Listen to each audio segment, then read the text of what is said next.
É a primeira vez que eu assisti o filme, eu fiquei encantada, extasiada, por estar vendo aquele monte de dinossauro grande ganhando vida, coisa que eu só tinha visto em livros. E no momento que eu estava assistindo o filme, eu tive a certeza de que carreira eu iria seguir. E eu me tornei paleontóloga hoje por causa do filme de 1993. Pra mim, Jurassic Park representa a minha infância. Desde que eu me lembro, eu sou fã de dinossauro, e justamente por causa de Jurassic Park. Eu me lembro que eu assistia quando eu era criança. Não me lembro quando começou, mas representa também amigos. Eu fiz muitos amigos através da franquia, através das páginas, grupo. E Jurassic Park pra mim é isso. Agora representa até trabalho, porque eu tenho uma página e vivo postando, vivo buscando informações para os outros fãs também. E pra mim Jurassic Park hoje representa quase tudo na minha vida. Bem, o filme estreou um ano antes do meu nascimento e eu vim a ter acesso a ele quando eu tinha uns 3 ou 4 anos. E eu só conseguia vê-lo em preto e branco devido a um problema que havia no meu videocassete. E mudou completamente a minha vida porque eu passei grande parte da minha infância, devido a esse filme, escavando os jardins da minha casa, dizendo para todo mundo que eu era paleontólogo e que eu estava descobrindo novos dinossauros. E eu gostava muito do Ian Malcolm, achava ele legal. Eu não entendia nada sobre o filme, sabe? Era uma criança que queria assistir o filme para ver dinossauros, mas eu sempre me identifiquei muito com ele. E por mais que hoje meu personagem predileto seja o Dr. Alan Grant, quando era pequenininho, eu queria ser Ian Malcolm. Bom, Jurassic Park é uma franquia muito importante para mim, pois é a franquia que eu acompanho desde quando eu era muito menor. Então, ter a franquia ainda é uma coisa que me traz a infância de volta, os primeiros filmes, a ansiedade de sair o filme novo. Então, para mim vai ser importante para sempre. Difícil é falar sobre Jurassic Park sem lembrar algum momento bom na minha vida. Mesmo antes, quando aqui no interior de Pernambuco as coisas eram bastante difíceis, a gente conseguia ter acesso a filme como esse, se é que existe algum filme igual a esse. Mas eu posso listar os filmes Jurassic Park, The Lost World, Jurassic Park 3, Jurassic World e agora Jurassic World Fallen Kingdom como uma das melhores realizações da minha vida.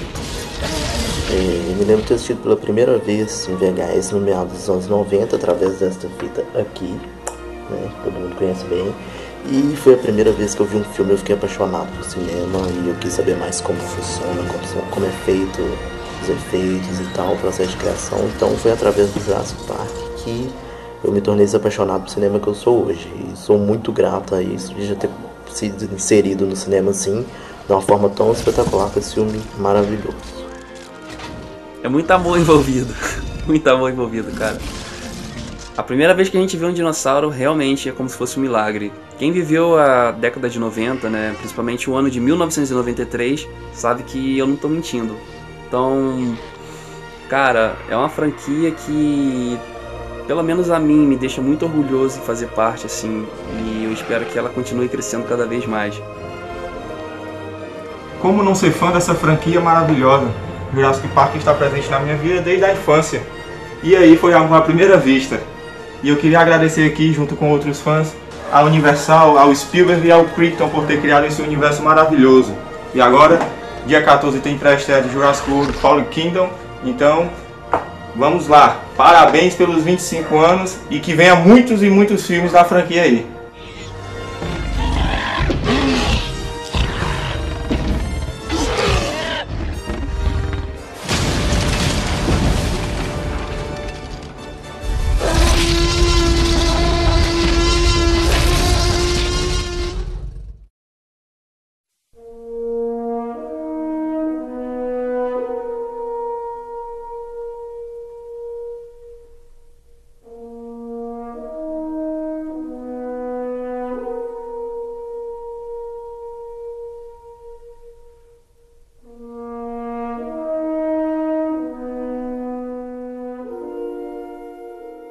Olá pessoal, esse é mais um podcast do Jurassic Park 4.4. Estamos aqui para falar sobre um tema muito especial, muito bacana, tá? Nós estamos chegando agora no dia 11 de junho, no aniversário de 25 anos do lançamento do primeiro filme, Jurassic Park, lá em 1993. Para falar sobre o filme, sobre a importância desse filme para os fãs e inclusive para a história do cinema, eu estou aqui hoje com o André Corrêa. Dá um alô aí, André. Olá, amigos da comunidade jurássica. 25 anos de Jurassic Park. Henrique, cara, tu poderias imaginar que algo pudesse criar uma obsessão tão grande nas pessoas, unir de certa forma as pessoas em um senso comum? Realmente é uma data que merece ser comemorada. De fato, os fãs estão comemorando bodas de prata no seu relacionamento com o filme. Esse filme ele veio para realmente marcar a vida de muitas pessoas, né, que se entregaram a esse mundo fantasioso tão legal que Crichton concebeu e Spielberg soube transportar tão bem para a tela do cinema. O que você acha, André, que faz desse filme um filme tão especial assim, para atrair tantos fãs que são tão apegados ao filme e de certa forma entreter de forma tão eficiente até o público em geral, que não é tão apegado a dinossauros, paleontologia ou ficção científica? Então, Henrique, apesar de você falou, né, do público geral que não é tão apegado a dinossauros e paleontologia, eu já acho que o principal motivo é justamente esse, dinossauros, né? Porque pelo menos para nós, né, tenta voltar no tempo, para nós lá no início dos anos 90, a metade dos anos 90 até, nós não tínhamos tanto entretenimento falando sobre dinossauros. Havia, é claro, uma dinomania de forma geral, né, revistas, livros, o próprio livro do Jurassic Park, logo depois do Mundo Perdido, mas não havia filmes falando sobre o assunto. Aliado a isso, teve o fato da revolução que o Jurassic Park causou no mundo do cinema, dos efeitos digitais. E eu acho que também o próprio clima do filme, né? Porque é uma aventura, tu te agradas com os dinossauros, tu torce pelos dinossauros, mas também tu torce pelos personagens humanos. Então sempre tem os dois lados, e o filme foi tão bem conduzido, temos uma trilha sonora tão espetacular. E todo mundo se admira com uma cena ou outra, né? Sempre tem, eu acho que para todo mundo tem uma cena inesquecível do primeiro filme. E eu acho que também o burburinho, o boom que ele causou no mundo do entretenimento foi muito grande, né? E esse é só um dos motivos que eu acho que as pessoas gostam, que faz eu gostar. É claro que no meu caso tem outros elementos, mas generalizando, de forma geral, eu acho que são esses motivos. Não sei se é a mesma opinião que tu tens. Fala um pouquinho aí. Eu concordo contigo, André. E eu só acrescentaria que provavelmente o sucesso desse filme se dá ao fato de que é uma aventura tão bem feita, no caso especificamente do filme, é uma aventura tão bem feita que leva o espectador a uma imersão nesse mundo tão interessante, tão bem feito, e em uma história orgânica que flui de uma maneira muito agradável, muito interessante, que prende o espectador, né? Como você mesmo disse, né? A gente torce pelos dinossauros e pelos personagens humanos, apesar deles serem antagônicos em boa parte das cenas, mas a gente torce pelos dois, né? A gente quer ver essa interação, né? Não necessariamente um se sobressair em relação ao outro. A gente quer ver qual é o produto dessa interação. E o Spielberg conduziu muito bem a direção do filme. O roteiro foi muito bem escrito. Vale lembrar que o roteiro desse filme teve a mão do criador original, que é o Michael Crichton, né, o autor do livro original, com alguma colaboração do David Koepp, né, que depois pegou esse roteiro do Crichton e deixou ele um pouquinho mais hollywoodiano. Mas essa combinação Crichton-Spielberg deu muito certo. E o resultado foi esse, né? Um filme que ganhou o primeiro lugar na bilheteria mundial a partir de ET, né? Em 82, ET bateu o recorde de maior bilheteria, e só em 93 um filme conseguiu superar ET, que foi Jurassic Park, né? E Jurassic Park permaneceu aí também um bom tempo no pódio em primeiro lugar. Então isso mostra que realmente o filme caiu nas graças do público e apesar de algumas críticas mais recentes, por exemplo, um amigo meu de infância, que viveu toda essa época comigo, ele me disse recentemente que ele foi reassistir ao primeiro filme. Há muitos anos ele não via, ele não é fã como nós somos, e ele disse que para ele já não funciona tão bem, ele já sente que o filme tem um tipo de ritmo característico dos anos 90 que já não é mais o ritmo que a gente está acostumado a ver hoje no cinema, né? Então ele sentiu essa diferença e isso o desagradou um pouco, né? E isso provavelmente deve refletir de alguma forma a opinião geral do público atual. Eu não sei até que ponto isso é verdade, mas eu fiquei com essa impressão. Mas de qualquer forma, eu sempre ouço opiniões muito positivas sobre o filme. Muito positivas. Todo mundo aprova. Especificamente o primeiro filme, é raríssimo ouvir algum tipo de crítica, né? E mesmo em um momento que a gente está vivendo em que o CGI está totalmente popular, né? Você tem muitos estúdios digitais trabalhando com CGI de ótima qualidade, e mesmo assim as pessoas até hoje falam da qualidade do CGI original lá de 93. Mesmo sabendo que isso é uma causa muito mais nostálgica do que factível, né? Quando a gente vai olhar no detalhe mesmo e comparar o CGI, a gente vê que ele tem problemas comparado com o CGI atual, né? Mas com relação ao que foi feito na época, é uma coisa absurda, impressionante, e o público que foi ao cinema assistir aquele filme saiu diferente, sabe? Virou a página realmente na história do cinema. Engraçado, você fez eu lembrar agora da minha experiência pré-Jurassic Park, né? Porque eu comecei a gostar de Jurassic Park antes mesmo do filme ser lançado. Eu tive uma obsessão, assim, mas muito grande por dinossauros em 92, ali que começou pra mim. Por conta dos Chipsauros, né? Eu tive aquele álbum dos salgadinhos lá com os dinossauros, Chipsauros, e ali começou. E depois eu fiquei sabendo através da revista 7 sobre o lançamento do filme e comecei a acompanhar a revista 7.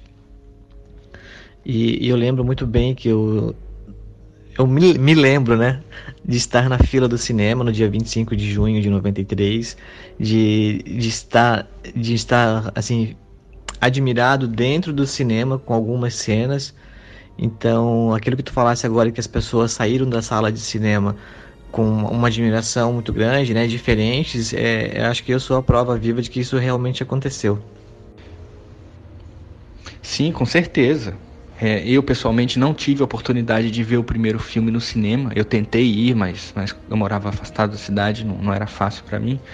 Então eu acabei vendo só em VHS, né, no lançamento em 1994.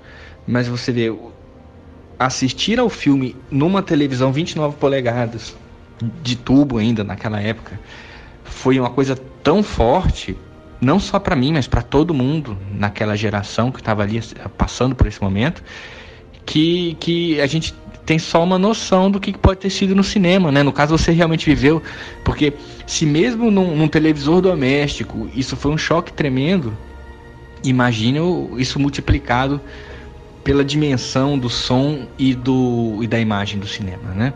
Inclusive, a gente fala muito dos efeitos especiais, que foram um grande marco em Jurassic Park, mas foi também o primeiro filme da história a ter som digital.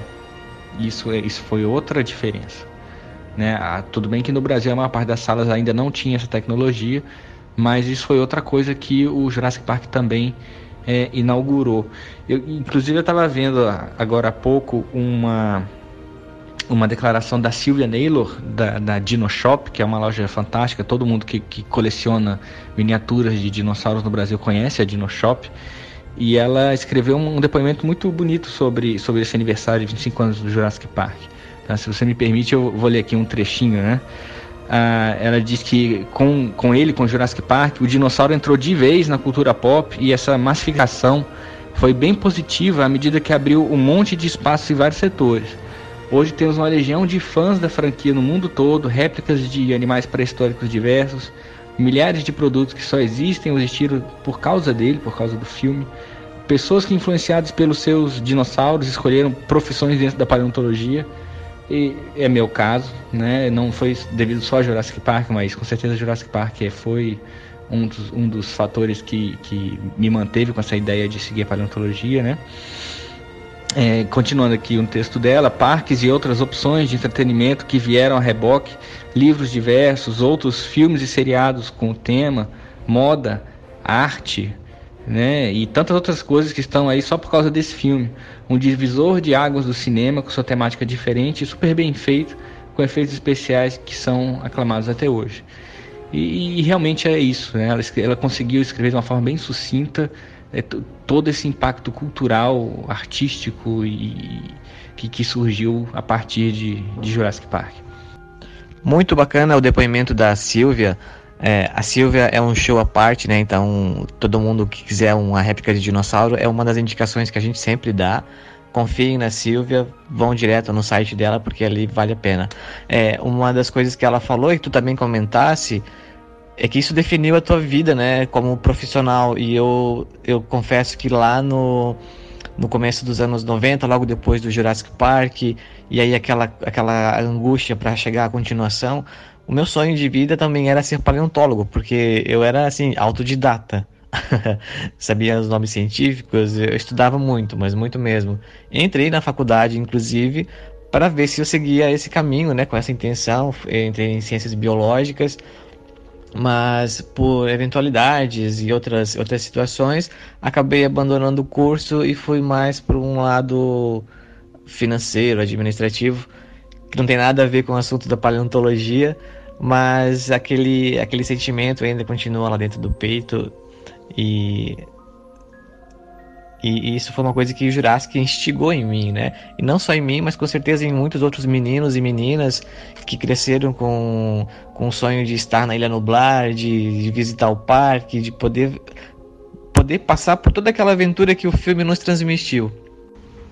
Então, André, falando um pouquinho sobre essa questão do passado, né? Como que era esse clima antes de Jurassic Park? Como que você via isso?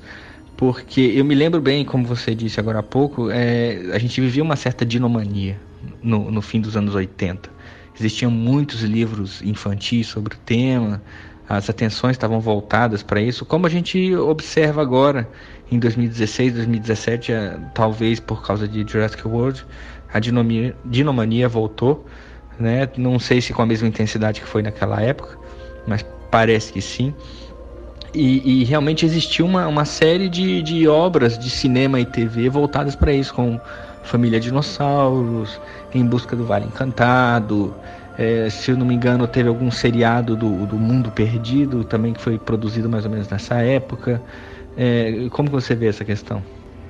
Bom, além de livros infantis e seriados, como você comentou, para mim o que mais está assim na minha cabeça, na minha memória, são as revistas, né? Por exemplo, Super Interessante e revistas do gênero tinham muitas matérias, sempre tinham matérias sobre dinossauros.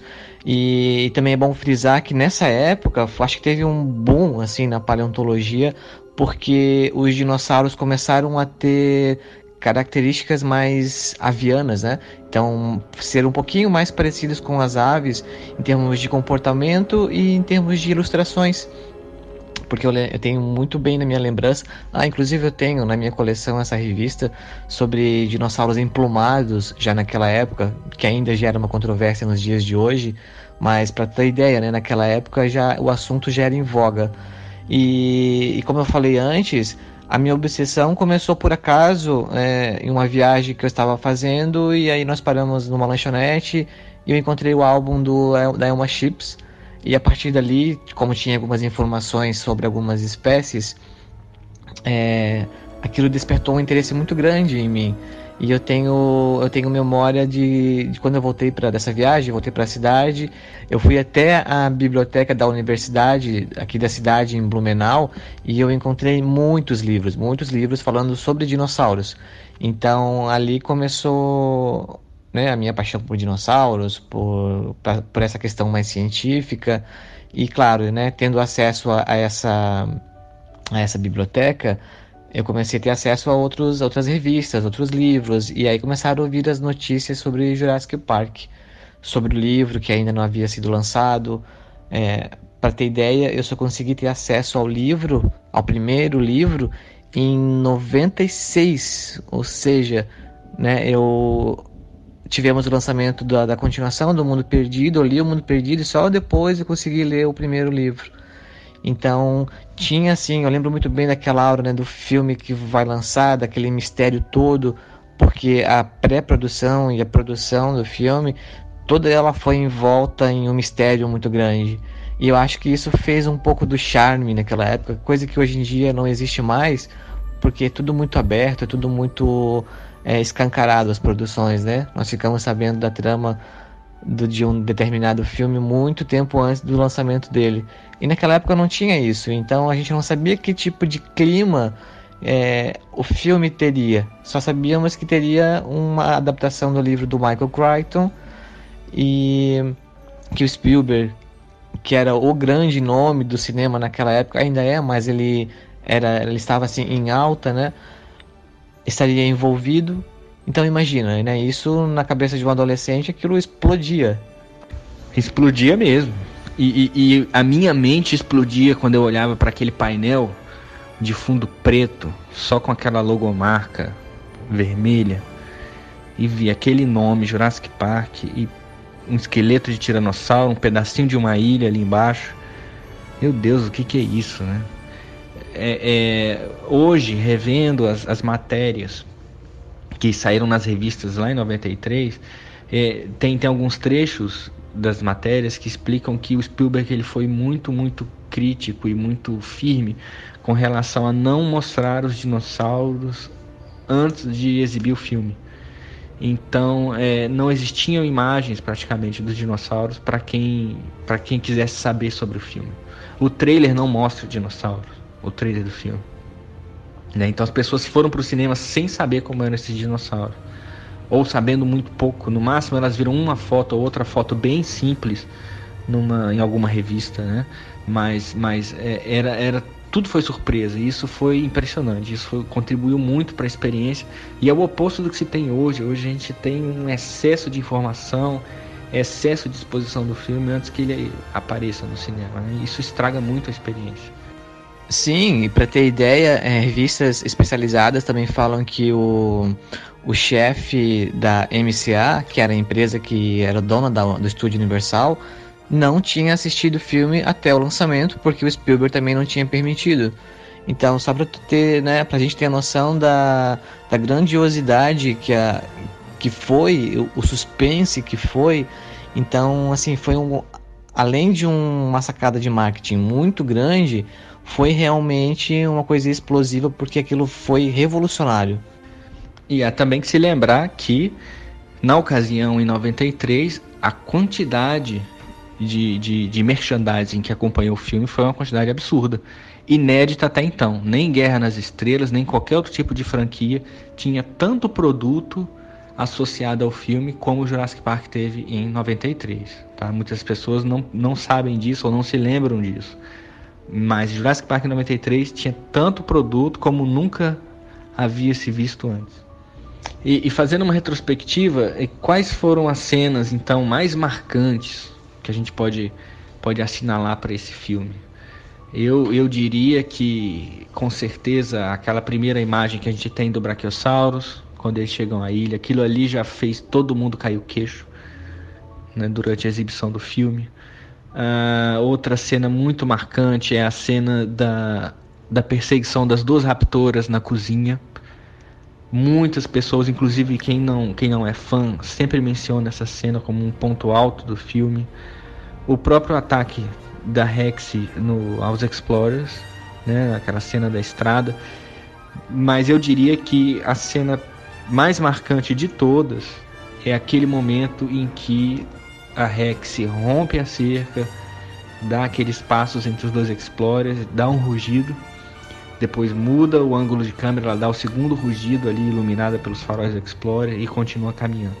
Esse trecho, eu creio que foi um dos trechos mais impactantes da história do cinema. Eu poderia dizer isso, sem medo de estar cometendo um exagero, porque o nível de suspense que estava e de curiosidade para ver o Tiranossauro sempre foi, desde o início do século XX, sempre foi o dinossauro terópode mais famoso de todos. Ele está em todas as animações, ele está sempre nos filmes, né? Então o público conhece muito bem o Tiranossauro, e sabendo que na história do parque tem um Tiranossauro, as pessoas estão doidas para ver logo esse Tiranossauro. Ele não aparece em nenhuma cena inicial. Quando ele vai aparecer já tem mais de 1 hora de filme, então a expectativa é gigantesca para ver esse animal. E quando esse animal rompe a cerca e aparece de corpo inteiro, soltando aquele rugido, isso teve um impacto imensurável na plateia. Primeiro, pelo fato de ser o Tiranossauro, como eu já mencionei, mas segundo, pelo realismo da cena. Aquilo ali foi impressionante. E em terceiro lugar, pela voz do Tiranossauro, porque a voz daquele animal é completamente diferente de qualquer coisa que já se tenha visto antes em termos de dinossauro carnívoro. Os dinossauros carnívoros sempre tiveram rugidos genéricos que ficaram marcados como rugido de dinossauro, né, que a gente viu no Guanji, a gente viu no Dinossauros do Mundo Perdido original de Conan Doyle, a gente viu no Tiranossauro do King Kong e outros filmes e desenhos. Sempre tinha um rugido grave, rouco, que puxa um pouquinho para o som produzido por crocodilos e jacarés. Mas quando surge esse Tiranossauro do Jurassic Park, ele tem uma voz completamente diferente, ele tem uma voz com personalidade, tem um agudo estranho misturado ali naquela voz, e isso provocou um choque também, porque o que nós ouvimos ali naquele momento não é o que nós esperávamos ouvir. E isso contribuiu muito para o impacto dessa cena. Então, depois de muito refletir, e é difícil escolher uma cena marcante para esse filme, eu diria que essa foi a cena assim, que mais marcou o filme, o momento em que a Rex sai do cercado. Henrique, eu concordo com todas as cenas que você elencou, com todas elas mesmo. Eu também tenho lembrança de mim dentro do cinema, sentado assistindo ao filme. Eu tenho lembrança do meu deslumbramento em algumas cenas. Tanto é que eu lembro que eu olhava assim para minha prima e para o namorado dela, que foram as duas pessoas que me levaram para assistir ao filme, para ver a reação deles, né? Então, assim, o primeiro impacto que eu tive foi com a chegada na ilha, com aquele helicóptero chegando naquela rocha e aquela música. A música me atingiu assim muito forte naquele momento. E claro, depois a cena do Brachiosauro, eu acho que é uma das mais que pegam para mim. O Triceratops, que até então, naquela época, por todas aquelas pesquisas que eu havia feito, né, e vinha fazendo na biblioteca, na livraria, e assim ia nos livros e revistas, o Triceratops era o meu dinossauro favorito até então. Até o momento que chega a cena do Tiranossauro, onde todo mundo tava assim, extremamente estático e sem reação, todo mundo com os olhos arregalados. Eu confesso que a cena onde ela destrói, onde ela, né, arrebenta o cercado e dá o primeiro rugido, não é a minha favorita das favoritas. Mas no segundo rugido, ela é iluminada pelos faróis do Explorer. Cara, aquilo ali não tem como não dizer que aquilo ali é um animal de verdade. Aquele som que ela emite, a realidade, o realismo daqueles efeitos. Eu confesso que eu levei algum tempo até eu descobrir que aquela cena em especial não tinha sido feito por CGI. E até então eu achava que era animatrônico, porque o realismo dela é muito grande, muito, muito grande mesmo. E depois a gente tem o ataque dos raptores. Apesar de toda aquela tensão, assim, eu confesso que eu não considero assim, a minha melhor cena. E outra coisa que está na minha cabeça, na minha mente, é o final. Porque normalmente nós somos imersos naquela música, né, naquele clima de... conseguimos sair, mas para o espectador o filme está acabando, mas a gente não queria que acabasse, mas eu queria estar na ilha. Por mim eu ficava na ilha, e depois aquele helicóptero e aquela música. Então acho que o filme tem cenas assim memoráveis e que ficam na nossa memória e que fazem parte da história agora. Sim, André, muito bem lembrado. A cena também do Triceratops é uma cena muito forte. muito forte. Principalmente aquele momento em que a câmera vem rente ao chão, mostrando as pernas do Tim, né? E de repente ele sai de frente da câmera e a gente se depara com aquele dinossauro deitado. Aquilo ali é muito bonito.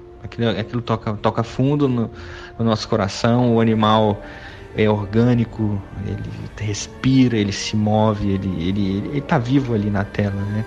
E é muito bonito. Aquele é um trecho muito bonito. Outro trecho de arrepiar, especificamente, que eu gostaria de ressaltar, é aquele momento em que as duas raptoras entram na cozinha, aquela tomada em CGI. Aquele momento também é arrepiante, porque assim como foi criado um suspense para mostrar o tiranossauro, o suspense para mostrar o velociraptor é ainda maior, porque ele só vai aparecer no fim do filme, né? Essa construção de suspense é enorme. Nós não vemos ele na primeira cena, na cena de abertura, a gente só vê o olho da The Big One, né, da grande. A gente, depois, na cena em que a vaca é oferecida como alimento aos animais, nós não vemos os animais, continua a expectativa. Sabemos que eles são os dinossauros carnívoros mais violentos, mas não vimos eles. Depois Alex com a gelatina lá, tremendo de medo, e aparece apenas a sombra do raptor. Então é toda uma construção de suspense em torno da imagem do animal, e de repente entram aquelas duas raptoras na cozinha, né, com aquela imagem tão realista de CGI. Aquilo ali também foi bem chocante, também foi bem legal. Já que falamos de cenas, as melhores cenas, Henrique, tem algum personagem que você considera o melhor? Porque eu tava analisando, né, a questão dos personagens, e é engraçado como, pra mim, tem períodos onde eu me apego a mais um e a mais outro, porque eu lembro que lá no início dos anos 90, ou melhor, né, quando o filme foi lançado, que eu assistia ao filme, e aí depois é todo aquele hiato entre o lançamento do VHS e depois poder assistir ao VHS, eu tinha um apego pelas crianças, talvez pela cena do ataque do tiranossauro, porque elas sofreram bastante ali, e eu tenho essa memória desse apego com as crianças. Mas eu também gostava do paleontólogo, eu gostava do Alan Grant, porque eu queria ser paleontólogo, sabe? Então eu não sei se tu tens algum apego específico desde a época, mas pra mim o tempo foi passando, daí eu fui assistindo milhares e milhares de vezes ao filme. Então uma hora eu gostava da Ellie, depois do Hammond, né, do RU, e assim ia. É engraçado como a gente, no caso eu, né, tem essa mudança, esse carinho especial por algum personagem ou outro, assim como por um dinossauro ou outro, conforme o tempo vai avançando e vai passando. Sim, isso é natural. Alguns fãs já relataram isso, né, que ao longo do tempo eles foram trocando de personagem favorito. Eu acho que isso se deve ao fato de que o filme tem um leque de personagens bem diversificado, né? Então você tem o cientista oriental, que é meio que uma caricatura do oriental, né, que é o Henry Wu. Você tem o idoso milionário excêntrico, que é o John Hammond. Você tem o chefe da segurança, que é um caçador acostumado com as savanas africanas, que é o Robert Muldoon.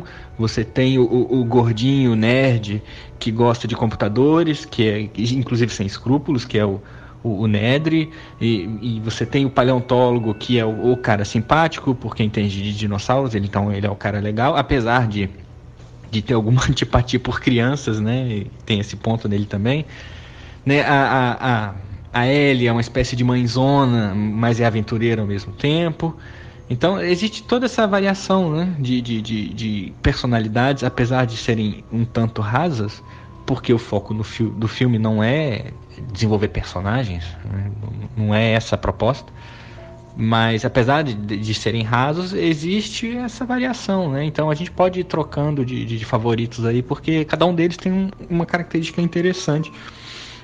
Talvez influenciado pelo livro, e eu li o livro, ao contrário de você que foi ler o livro, acho que só em 96, eu li o livro logo no início. Eu li logo após que eu vi o filme, em 94, eu já comprei e li o livro. Então, provavelmente influenciado pelo livro, eu sempre gostei muito do Malcolm, por causa da crítica e do debate ético que ele traz. Eu acho aquilo muito interessante. Eu posso dizer que a minha cena favorita do filme é a cena do almoço, que é uma cena sem dinossauro, é uma cena só de diálogo. Aquela é a minha cena favorita do filme. Por mais que eu tenha dito que a cena do tiranossauro é a mais impactante, mas se eu tivesse que escolher uma cena, assim, eu quero assistir só uma, essa, é do almoço.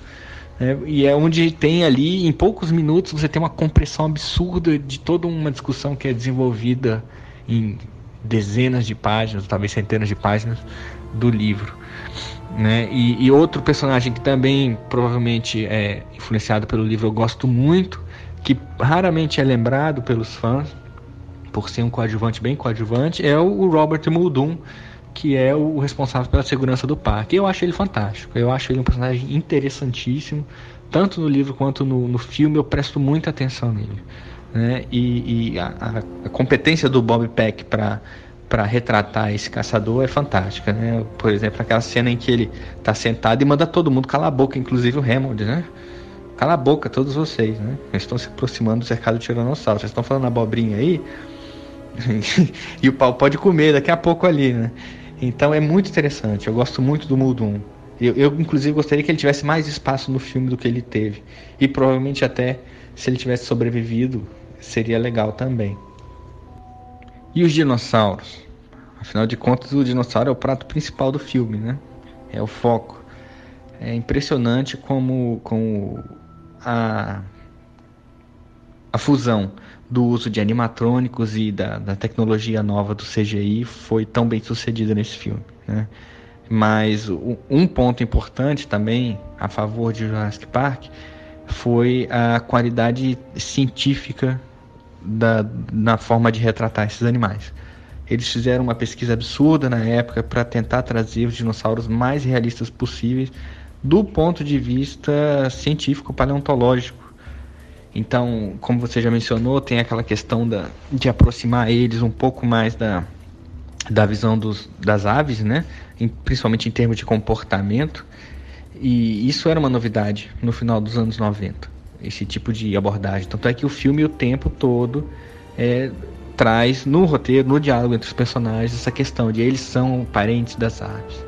O Grant fala isso na escavação. Depois, quando o Grant conhece o Tim ali naquele momento de entrar nos carros do passeio, tem mais um debate sobre as aves. Depois, chegando no cercado do Triceratops, o Tim puxa esse assunto de novo. Depois, quando a Rex está lá mastigando um galimimos, vem o Tim de novo falar sobre a questão das aves e o comportamento, né? Então, o filme bateu muito nisso porque era justamente essa fase de transição, né? Convencer o público de que eles são próximos das aves e talvez nem tão próximos assim desses répteis de sangue frio mais basais que a gente conhece, né? Como por exemplo o crocodilo. Então o filme foi muito bem sucedido nesse ponto, né? De mostrar animais realistas, e inclusive o comportamento deles não é um comportamento de monstro, é um comportamento de animal mesmo, né? Talvez os velociraptores eles não têm essa característica, né? Porque eles deliberadamente perseguem os humanos, mas a Tiranossauro, por exemplo, ela tem um comportamento curioso com relação ao ataque ao carro, né? Ao Explorer. Ela está investigando aquele objeto estranho que apareceu ali, e o ataque que ela faz inclusive é progressivo. Ela não começa agressiva, ela começa curiosa, né? Aos poucos ela vai aumentando a intensidade da violência até destroçar o carro inteiro. Mas isso retrata justamente essa questão de que os animais foram mostrados como animais reais, e não como monstros de filmes de Hollywood. Só fazendo um adendo a essa questão que você comentou sobre, né, que você elencou todas as partes do filme onde tem uma comparação com as aves, né? Eu acho que a cena final também, eu acho que ali é uma transmissão da mensagem do que o Grant fala de que nunca mais verão as aves da mesma forma, né? As cenas onde eles estão no helicóptero e os pelicanos vão passando. Eu acho que isso dali é um dos grandes temas do filme, que é difícil de você captar, né, pro público em geral, mas pro fã eu acho que fica um pouco mais evidente. Então eu acho que reflete bastante a cultura, a mudança que a paleontologia estava sofrendo lá nos final dos anos 80 e o início dos anos 90, né, de onde nós víamos os retratos de dinossauros muito eram muito lagartos, né? Acho que era essa questão, e eles passaram a ter um pouco mais de movimentos de cabeça, cores, penas também, no caso, né? De algumas retratações. Então essa questão de nunca mais verão as aves da mesma forma é uma coisa real, né?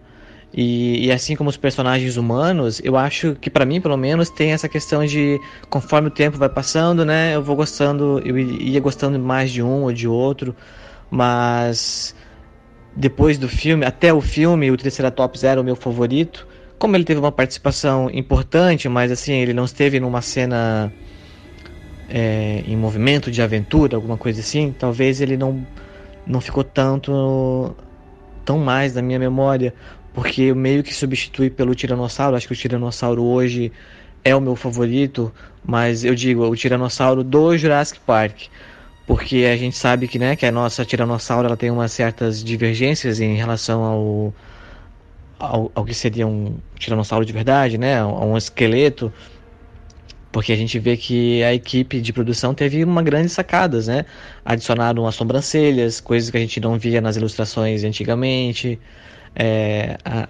o movimento de respiração, né, ali na abertura anterorbital. Então a gente começa a ter uma noção diferente. Claro, o tamanho dela, né, o movimento, o som, principalmente o som, e aí depois a gente começa a estudar os filmes também, mas o primeiro em especial ele tem esse cuidado da equipe de pré-produção e de produção em trabalhar com sons reais, né? Por exemplo, né, a Rex tem sons de filhote de elefante, com cachorro e outros elementos.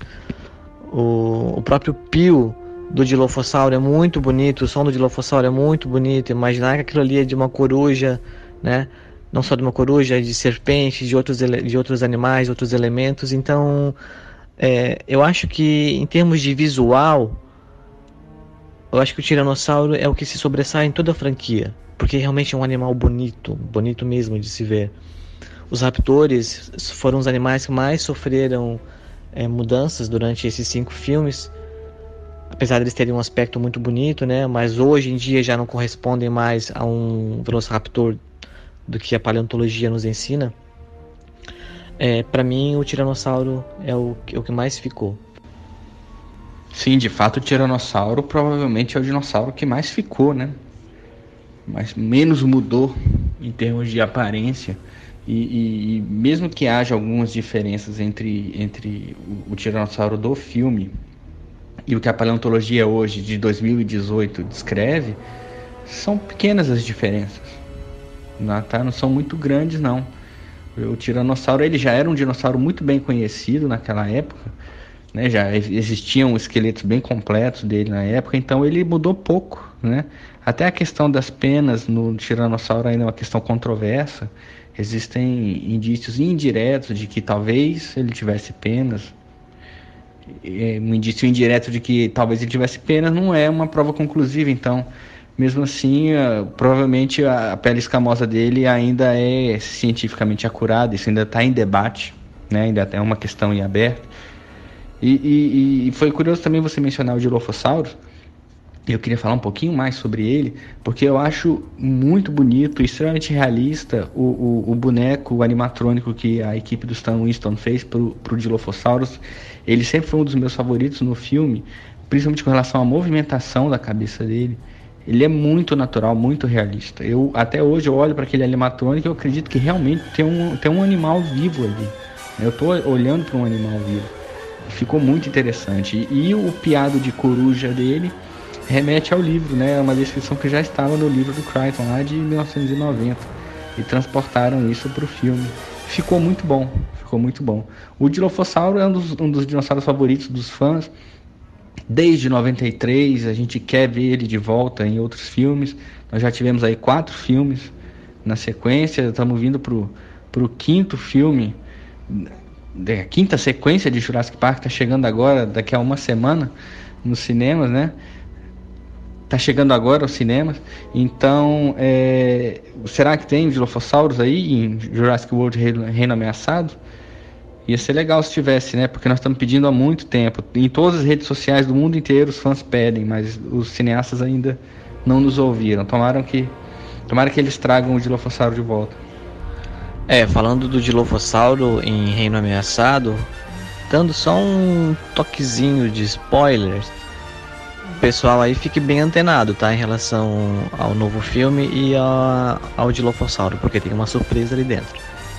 E falando sobre animatrônicos, né? Você comentou sobre o Stan Winston, a gente não pode deixar de comentar também sobre o estúdio do Stan, porque apesar do Jurassic Park ser uma referência como uma revolução digital no cinema, nós também tivemos uma revolução nesse filme justamente por conta dos animatrônicos. Tem a comunidade de fãs, né? Tem os protetores do CGI, os defensores do CGI, os defensores dos animatrônicos. Então são dois cabos, né? É um cabo de guerra, né? Um fica puxando cada um pro seu lado. Mas o filme, ele também é sucesso justamente pela junção dessas duas tecnologias. E eu acho que Jurassic Park não seria nada do que ele é se não fosse pelos robôs, se não fosse pelos animatrônicos. Uma coisa que eu costumo dizer sempre, né? Hoje nós estamos numa era muito mais digital, então o uso de animatrônicos ele é cada vez menor, né? O uso de efeitos especiais, né? Efeito especial é uma coisa, efeito digital é outra. Então, para nós, fãs, por exemplo, nós lá de 1993, nós tínhamos pouco acesso ao material que a produção produzia, né? Principalmente aqui no Brasil. Mas não tinha internet, nós não tínhamos notícias, nós não víamos fotos com frequência, não assistíamos entrevistas. E isso tudo foi dificultoso para nós. Então, eu acho que, comparando comigo, eu acho que a grande maioria dos fãs fazia uma grande pesquisa, né? Conforme as suas necessidades, para angariar o máximo de informações possível. E é justamente graças aos animatrônicos que deixou essa pesquisa muito mais interessante para nós fãs de antigamente, porque é o que eu costumo falar.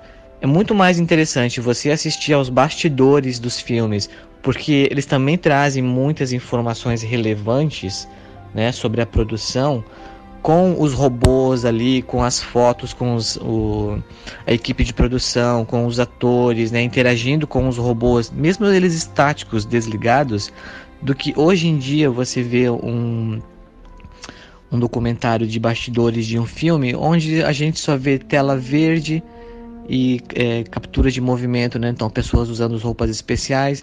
Hoje em dia ficou muito sem graça comparando com antigamente.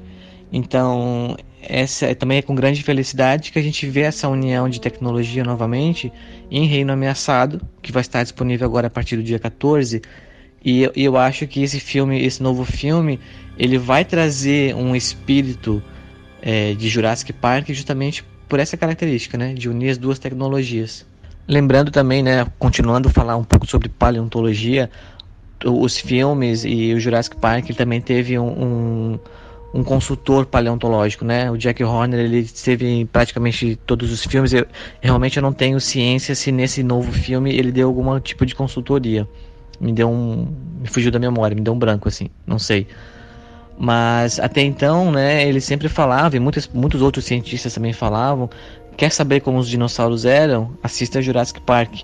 Então era mais uma referência, era mais um ponto positivo para o filme, porque ele tinha essa vertente científica muito mais forte, muito mais presente do que as continuações que vieram depois.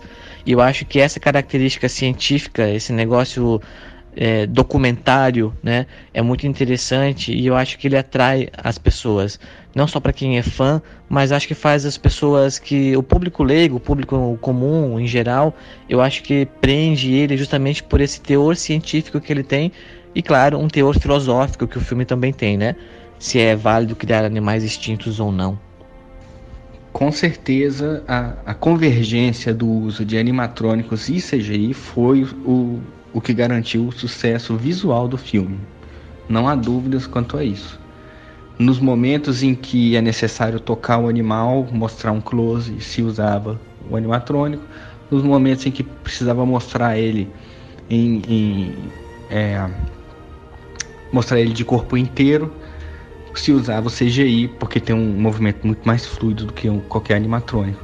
Então foi isso que garantiu, sem dúvida, o sucesso do filme e de todas as sequências, né? O único que pecou nesse sentido foi o Jurassic World, que nós tivemos só um animatrônico, e o público reclamou, sentiu falta. Claro que existem aqueles fãs que julgam que não é necessário mais ter animatrônico, mas a maior parte discorda disso, tá? Inclusive, os próprios produtores voltaram atrás e em Reino Ameaçado nós temos muitos animatrônicos de novo, e as críticas que já saíram reforçam isso, de que o retorno dos animatrônicos trouxe o maior realismo que não foi observado no filme anterior, né? Outro ponto interessante e importante de mencionar, eu creio que eu já mencionei isso em algum podcast anterior, mas vale a pena relembrar, já que a gente está falando sobre esse tema, é o fato de que o CGI do primeiro filme ele é tão realista e considerado bom até hoje, porque como eles estavam usando pela primeira vez essa tecnologia, eles estavam bem desconfiados que talvez não daria certo. Entendeu? Eles não sabiam se de fato a imagem de CGI ia ser convincente na tela. Então, por causa desse temor, eles refizeram as mesmas tomadas inúmeras vezes, até que ninguém da equipe da produção visse algum tipo de defeito na imagem, e só então elas foram incluídas na edição final do filme, tá? Coisa que já não acontece hoje em dia, por exemplo, né? Hoje a indústria de cinema ela exige muita imagem de CGI, existem várias equipes trabalhando no mesmo filme, né, de empresas diferentes, cada uma responsável por um trecho do filme, e não há tempo para se apegar tanto aos detalhes, entendeu? Isso aconteceu ao longo dos anos 90, como por exemplo com o Jumanji também, que a gente vê que é um filme posterior a Jurassic Park, mas que tem um CGI inferior. Então, a razão é justamente essa. A incerteza que eles tinham com a qualidade do material fez com que eles ficassem obcecados em só inserir a cena no filme a partir do momento que ninguém enxergasse um defeito nela. E elas foram refeitas inúmeras vezes até que se chegasse a esse ponto de qualidade. E isso garantiu o sucesso do filme e garante que o público, inclusive hoje, com a conversão para Blu-ray, para formato de alta definição, ainda continue apreciando um efeito especial que foi feito por computadores considerados primitivos hoje, né? Lá em 1993. André, você se lembra como que foi lá em 1993 o impacto que o filme teve no público? Você tem memórias desse momento? Tenho sim, Henrique. E a melhor resposta para essa pergunta é justamente a lembrança que eu tenho do tamanho da fila. Eu assisti num cinema de rua na época, não tinha shopping ainda na cidade. Era o último ano, foi inclusive o último ano que esse cinema operou. Então todos os filmes que eu assisti sempre foram nesse cinema, e a fila, né, resumiu exatamente o poder daquele filme perante as outras produções. Então a fila era gigantesca, era na rua, dava volta no quarteirão, e claro, depois vieram as reportagens de TV, né, o Fantástico, mostrando até algumas imagens dos Estados Unidos e na Inglaterra, do tamanho das filas e também o entusiasmo das pessoas. Basicamente é isso. Eu acho que o tamanho da fila resume o entusiasmo, pelo menos aqui na minha cidade. Houve essa questão mesmo da fila gigantesca, e isso, claro, se refletiu na arrecadação monstruosa que o filme teve e que jogou ele lá no topo como a maior bilheteria de todos os tempos. Mas uma coisa que me lembra bastante dessa época não foi nem a questão do próprio filme no cinema, mas foi no ano seguinte, em 94, quando foi lançado o VHS nas locadoras de vídeo, e eu me lembro claramente de uma reportagem no noticiário, no dia em que a distribuidora, que era a SIC Video na época, enviou para as locadoras do país as fitas para começarem a ser alugadas. E para você ter uma ideia, né? Quando que você vê hoje, por exemplo, um noticiário importante, horário nobre, fazer uma reportagem sobre a chegada do Blu-ray dos Vingadores no mercado? Isso não é notícia, né? Naquela ocasião foi. Para você ver o tamanho da expectativa, né? As pessoas queriam rever o filme, que já tinha saído há um ano das telas do cinema. As pessoas queriam rever o filme ou queriam ver pela primeira vez, por causa daquelas que não tinham visto ainda. E eu me lembro muito bem dessa reportagem no noticiário, mostrando as fitas chegando, o pessoal avançando nos balcões da locadora para alugar o mais rápido possível os filmes. A reportagem mostrava, entrevistava as pessoas que estavam alugando, mostrava a locadora e tudo, todo esse avanço, né, todo esse frenesi, e mostrava cenas do filme também, que foi uma coisa que até levou mais pessoas ainda a buscarem a locadora, porque elas viram cenas, aí sim, pela primeira vez, cenas em CGI, cenas bonitas, na divulgação. E a reportagem terminava com o repórter perguntando pro balconista da locadora, falou assim: poxa, você alugou todos os filmes? Sim, aluguei tudo muito rápido, porque o pessoal avançou aqui e tal, e levou tudo embora logo. Ele falou: mas e você, vai ficar sem assistir? Aí ele olha para um lado, olha para o outro. Bom, uma fita eu guardei aqui embaixo. Aí ele tirou debaixo do balcão, daquela fita VHS da capa fóssil, e falou: uma fita eu guardei aqui embaixo, porque eu mesmo aluguei para mim mesmo, e terminando o expediente eu vou correr para casa para assistir o filme. Então isso também mostra a loucura que foi em 93 e 94, todo mundo doido para assistir esse filme, ver e rever e analisar e ver em câmera lenta todas aquelas cenas bonitas que mostravam os dinossauros tão realistas, né? Muito bem lembrado, Henrique, essa questão do VHS. O VHS foi lançado no dia 29 de setembro de 94, e além de todo o burburinho e a espera, né, em relação ao lançamento do VHS, eu acho que também Jurassic inovou pela grande campanha de marketing, não só para o lançamento do filme, né, e nos cinemas, mas para o VHS também, porque nós fomos bombardeados pelas locadoras e pelas revistas com muitos materiais, né?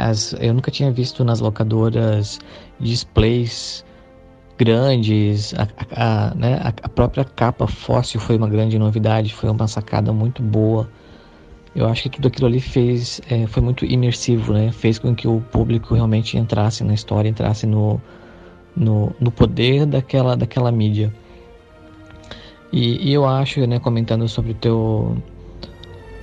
teu comentário, né, sobre a expectativa das pessoas e a fila e todo mundo alugar, eu acho que também, né, e que a gente não vê isso hoje em dia, eu acho que isso é um reflexo daquela época, justamente por não ter internet, né, porque nós sofríamos com notícias, nós víamos notícias uma pequena chamadinha a cada 3 meses em alguma revista de cinema, né, alguma revista especializada.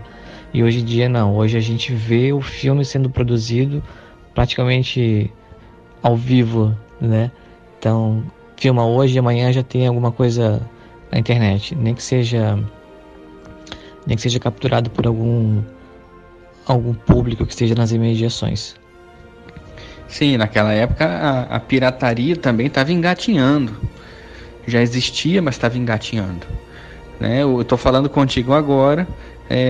Jurassic World Reino Ameaçado já estreou em alguns países, ainda não estreou no Brasil, e nós já temos o filme em torrent, em sites piratas para assistir, em péssima qualidade, mas ele já está lá, né? Então isso naquela época não existia. Você realmente tinha que entrar num cinema, ou depois você tinha que ir a uma locadora alugar o filme para assistir, não tinha outra opção, né? Então a pirataria hoje prejudica muito o estúdio, coisa que não acontecia naquela época, né? Então isso também colaborava para que surgisse esse movimento de pessoas irem buscar o produto oficial, né? Isso tem um quê de beleza também, né? Essa questão das pessoas se deslocarem para buscar o produto oficial, tem algo poético nisso, né? É um movimento coordenado de todo mundo para assistir um filme, né? Para desfrutar daquela mesma obra, né? Que, querendo ou não, é uma obra de arte, né? É cinema é arte, cinema é cultura, né? E partindo também desse princípio, eu fico pensando qual que é o legado que o filme deixa, não só para o cinema, mas para as gerações posteriores. O que esse filme deixou para a gente, né? A gente fala, a primeira coisa que vem à mente foi um grande filme que deu um passo gigantesco nos efeitos especiais. Mas a gente vê, por exemplo, muitas paródias, que são baseadas em Jurassic Park, principalmente no primeiro filme, a gente vê muitas cenas de filmes de ação, de aventura, que não tem relação com dinossauros, mas que usam e fazem homenagens a determinados trechos de Jurassic Park, né? E as pessoas reconhecem isso. Assim que alguma homenagem é feita em algum outro filme, as pessoas reconhecem, aquele ali é baseado em Jurassic Park, olha que legal. Então, esse legado permanece. Aliado ainda com as paródias que você comentou, né? Eu acho que legado mesmo, ele transmite, porque veja, né, nosso caso, né, Henrique, vamos falar muito particularmente. Nós éramos pré-adolescentes, adolescentes.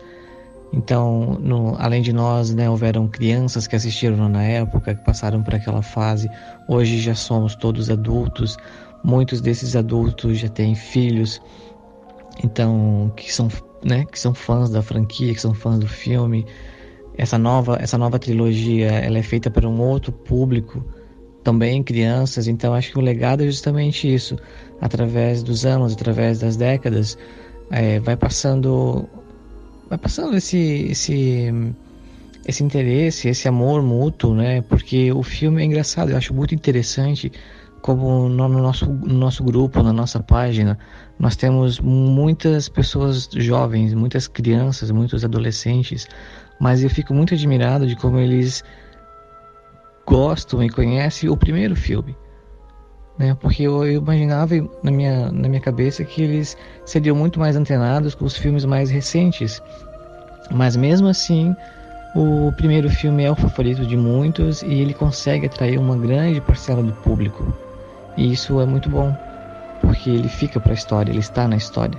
E o mais legal de tudo, né, é imaginar que essa nova geração consegue transmitir, consegue sentir um pouquinho do que nós sentíamos lá atrás, porque nós nunca mais vamos poder assistir ao primeiro filme com aquele primeiro olhar, né? Mesmo com o lançamento em 3D é uma coisa diferente, mas nós vivenciamos aquela época, aquela dinomania, coisas que com o tempo foram baixando a poeira, foram baixando a bola, né? E hoje em dia, com a era da internet, com a comunicação tudo mais fácil, o assunto se perde em meio a tantos outros, a tantos outros filmes, outras franquias, super-heróis, né? E assim vai. Então é muito bom imaginar que nós temos um público novo que ama a franquia Jurassic. Isso mesmo. Isso tem uma beleza, né? É a arte que vai superando gerações, que vai superando o tempo. Isso é tudo muito bonito. Então, com isso a gente chega ao final de mais um podcast. Foi muito bom falar sobre esse tema. É sempre muito bom comemorar essas datas importantes. Poxa, 25 anos de um filme que a gente gosta tanto, que deu origem ao nosso universo cinematográfico de Jurassic Park. Não é qualquer coisa, né? Vamos comemorar, vamos assistir ao filme, vamos assistir em 3D para as pessoas que podem assistir em 3D nas cidades em que o filme está em cartaz. E é isso aí. Dá um alô aí, André, para se despedir. Vai superando gerações e com isso vai criando uma comunidade de fãs que nós aqui da Jurassic Park 4.4 nós tentamos ao máximo unificar, né? Com isso, então, eu peço a vocês para curtirem nossa página, nosso Instagram, para que comentem, compartilhem, porque só assim a gente pode ser presente perante a comunidade de fãs, né? E nosso objetivo também é alcançar o reconhecimento, pelo menos do estúdio, para que a gente possa aqui no Brasil ter uma base de fãs bem estabelecida e com isso a gente possa avançar no tempo mais ainda. Obrigado, pessoal, até uma próxima. 25 anos de JP, é isso aí. Obrigado, André, obrigado a você, fã, que nos acompanhou aqui até o final do podcast. E para encerrar, eu vou falar uma frase de um fã dos Estados Unidos, que é o Bernard Brachioingen-Kayer.